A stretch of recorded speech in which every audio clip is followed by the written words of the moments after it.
नमस्कार दोस्तों, तुली the blogger में आप सबका फिर से स्वागत है। आज एक ऐसी मेडिटेशन बताऊंगी जिस मेडिटेशन के माध्यम से आप अपने जीवन को और ज़्यादा उत्तम बना सकते हैं, अपनी दिनचर्या में बहुत कुछ शामिल कर सकते हैं। अगर फोकस नहीं हो पाता है किसी चीज़ में, या फिर कंसंट्रेशन की कमी है, या फिर कॉन्फिडेंस की कमी है, और साथ में आपको लगता है कि आपके जीवन में शांति की कमी है, तो आज जो मेडिटेशन बताने वाली हूँ, अगर इसे उपयोग में लाते हैं तो आप लोगों को ये जो भी कमियाँ आपके अंदर आपको दिखती है, वो सारी चीज़ें आप धीरे धीरे ओवरकम कर जाएंगे इन प्रॉब्लम्स से। ठीक है, तो वो सारी चीज़ें आज के इस वीडियो में। लेकिन हमेशा की तरह आगे बढ़ने से पहले चैनल को सब्सक्राइब कीजिए, बेल बटन को दबाइए। वीडियोस अच्छी लगती है तो लाइक, शेयर एंड कमेंट करना बिल्कुल भी मत भूलिए। आगे बढ़ते हैं दोस्तों। हम सभी को शांति की तलाश होती है, वो चाहे फाइनेंशियल तरीके से हो, या फिर फाइनेंशियल डेवलपमेंट के लिए हो, या फिर इनर पीस के लिए हो, या फिर किसी रिलेशनशिप के अच्छे कंडीशन के लिए हो। क्योंकि हर एक छोटी छोटी चीज़, हर एक छोटी छोटी वस्तु जो होती है, उसमें हर एक तरीके की एनर्जी काम करती है, जिसे हम हमेशा अपने साथ लेकर चलते हैं, यानी हम कैरी करते हैं। तो यहाँ पर आज जो शांत मेडिटेशन है, जो चुप मेडिटेशन है, इसे साधना कह सकते हैं, जिसे आपको धीरे धीरे अपनी दिनचर्या में शामिल करना होगा। करने के लिए बहुत सी चीज़ों का ध्यान रखना है और बहुत सारी चीज़ों का ध्यान नहीं भी रखना है। जैसे कि जिन चीज़ों का ध्यान रखना है वो है, जब भी मेडिटेशन करने बैठे हमेशा ढीले ढाले कपड़े पहने।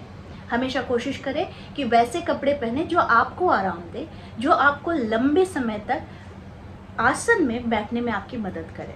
दूसरी बात का ध्यान रखना है कि आप स्वच्छ हो हर तरीके से, अपने कपड़े के माध्यम से, अपने तन से और अपने मन से।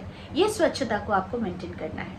जिस बात पर ध्यान नहीं देनी है वो है कि आपने क्या, किससे क्या कहा, किसी ने आपसे क्या कहा, या फिर आपके साथ आज क्या हुआ है। इन सारी चीज़ों से आपको दूर रहना है। आपको सिर्फ और सिर्फ फोकस करना है अपनी शांति के लिए। देखिए, शांति यानी एक ऐसी वर्ड है जिसे हम सब तलाशते हैं हर एक छोटी छोटी चीज़ों में, लेकिन हमें पता ही नहीं है कि ये शांति जो है ये बहुत अमूल्य है, जो हमारे अंदर में ही है, लेकिन इसे हम तलाश नहीं करते हैं। हम किसी और पर्सन के साथ हम इस शांति को ढूंढने की कोशिश करते हैं।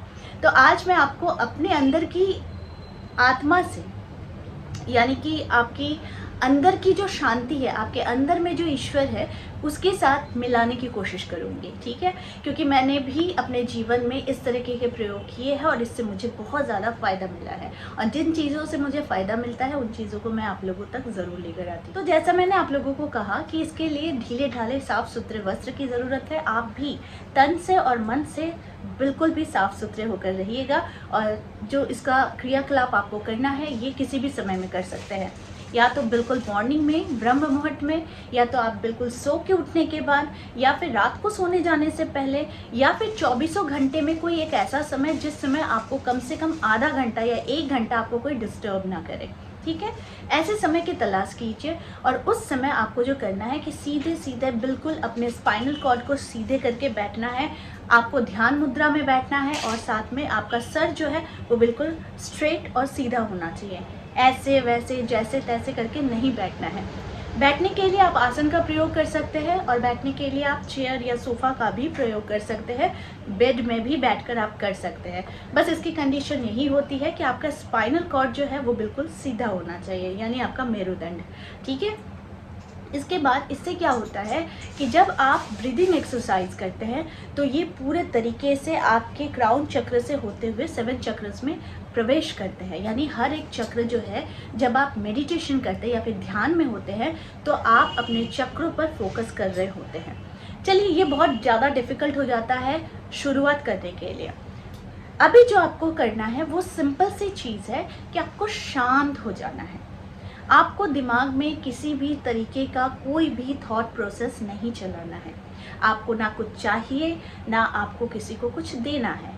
आप जब लेन देन से बाहर चले जाते हैं तो आप धीरे धीरे परमात्मा के साथ जुड़ने के लिए कोशिश करने लग जाते हैं। तो साथ में आपको जो ध्यान रखना है कि शांत का, यानी आपको किसी भी चीज़ों से कोई भी, न मोक्ष की ज़रूरत है, न माया की ज़रूरत है, न किसी भी तरीके का आपको भौतिक सुखों की ज़रूरत है, और ना ही आपको भगवान से कुछ मांगने की ज़रूरत है। आप उस समय अगर खुद को शांत रखना चाहते हैं तो आप ईश्वर को भी भूल जाइए। आप सिर्फ और सिर्फ अपने पर फोकस कीजिए। आप शांत होकर, बिल्कुल ब्लैंक होकर, आप बस कुछ देर, आधे घंटे या 1 घंटे तक आप उसी आसन में बैठने की कोशिश कीजिए जिस आसन में बैठने से आपको सुकून मिलता है। ठीक है।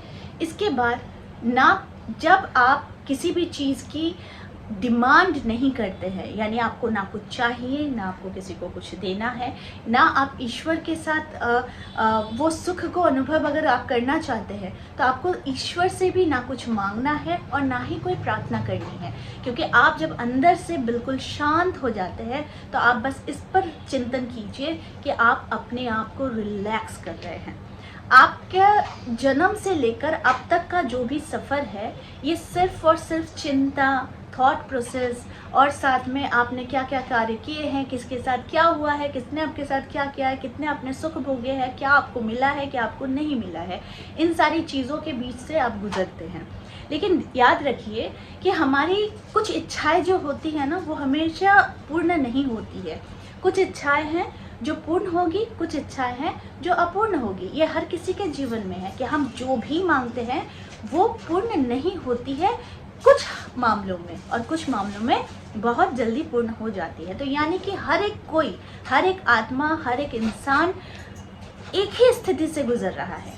किसी की कोई इच्छा पूर्ण हुई है, किसी की कोई इच्छा पूर्ण नहीं हुई है, लेकिन कोई ऐसा नहीं कह सकता है कि उसकी हर इच्छा पूर्ण हुई है। कुछ ना कुछ इच्छाएं जो है वो अपूर्ण रह गई है। तो आप इस अपूर्णता के बीच में या फिर पूर्णता के बीच के भंवर में फंसने की कोशिश ना करें जब आप शांत और चुप मेडिटेशन का प्रयोग करते हैं। आपके जीवन में सिर्फ और सिर्फ उस समय, यानी वो जो आधा घंटा या 1 घंटा जो आप अपने, वो जो आधा घंटा या 1 घंटा आप जो प्रयोग कर रहे हैं, वो सिर्फ और सिर्फ आपके शारीरिक मशीन जो है, जो यंत्र है, इसे शांत करने के लिए, इसे ठंडा करने के लिए यूज़ कर रहे हैं। इस समय ना तो आप किसी के बारे में सोचें और ना आप किसी अपनी कामना के बारे में सोचें। आपको कुछ भी नहीं सोचना है, सिर्फ शांत होकर आपको बैठ जाना है। ये प्रैक्टिस आपको एवरीडे करना है। धीरे धीरे जब आप खुद शांत होना सीख जाएंगे, यानी खुद को शांत करना सीख जाएंगे, तो आप अपने पर कंट्रोल करना भी सीख जाएंगे। क्योंकि अक्सर क्या होता है, हमें अपने मन पर काबू नहीं होता है, जिस वजह से एक्सपेक्टेशंस बढ़ती है, लालसा बढ़ती है और पाने की इच्छा इतनी प्रबल हो जाती है कि कभी कभी हम इंसान में वो पेशेंस, वो धैर्य भी नहीं रहता है। तो हर एक चीज़ को पाने की भूख ज़रूर होती है और वो अच्छी बात है, लेकिन आपको अपने लिए भी, अपने को शांत करने के लिए भी पूरे 24 घंटे में कम से कम 1 घंटा या आधा घंटा अपने को सिर्फ और सिर्फ अपने मशीन को, आपका जो यंत्र है, जो आपकी बॉडी है, आपका दिमाग है, इसे ठंड करने के लिए, इसे शांति देने के लिए, उसे शांत करने के लिए, उसको ठंड देने के लिए आपको ये हाफ एन आवर का या फिर 1 आवर का शांत या चुप मेडिटेशन जो होता है, इसे प्रयोग में ज़रूर लाना चाहिए। जब आप धीरे धीरे अपने मन पर काबू कर लेते हैं, अपनी इच्छाओं पर काबू करने लग जाते हैं, तो बाहरी कोई भी चीज़ जो है वो आपको इफ़ेक्ट नहीं करती है। ठीक है। तो इस बात का ध्यान हमेशा रखिए कि हमें तकलीफ़ सिर्फ और सिर्फ बाहरी चीज़ें ही देती हैं, लेकिन जब आप अपने अंदर में वो सुकून ढूंढ लेते हैं तो बाहर की चीज़ें आपको ज़्यादा प्रभावित नहीं करती है। तो ये जो चीज़ें हैं ना, ये सिर्फ बोलने से या फिर मेरे समझाने से शायद आप 1 दिन करेंगे, लेकिन आप अगर मेरी बातों को मानकर इसे 21 डेज़ का संकल्प लेकर करते हैं कि खुद को शांत रखने का मेडिटेशन अगर करते हैं और जीवन में बहुत कुछ उपलब्धियों को अगर आप एक्सपीरियंस करना चाहते हैं, तो आप इस मेडिटेशन को ज़रूर यूज़ कीजिए। तो आई होप आज का वीडियो आप लोगों को अच्छा लगा होगा। इस तरह के वीडियोस मैं आप लोगों तक लाती रहूँगी। आज के लिए बस इतना ही, फिर मिलेंगे एक नए टॉपिक के साथ। तब तक के लिए आप सबको मेरा प्यार भरा नमस्कार।